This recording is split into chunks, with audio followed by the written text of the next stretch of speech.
কী কী রান্না করব তাই খেতে চলে আসলাম কচুরলতি তোলার জন্য।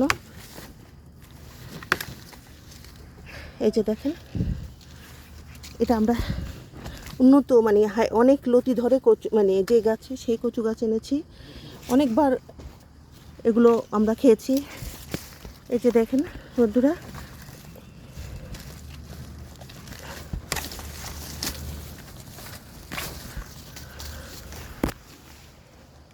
এই যে আমার কচু ক্ষেত। এই যেখানে এখান থেকে অনেক লতি মানে প্রতি সপ্তাহে একবার দুবার অল্প করে হয় এই যে লতি। দেখেছেন কী পরিমাণ, আলহামদুলিল্লাহ অনেক লতি হয়েছে আমার। এই এক দুইবার নিলে হয়ে যায়। এই যে দেখুন,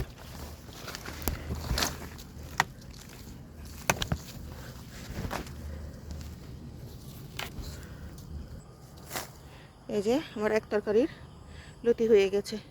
এগুলো কুটলে মাশাআল্লাহ হয়ে যাবে। এখানে প্রায় 1 কেজি থেকে একটু কম হবে, কিন্তু এত লাগবে না।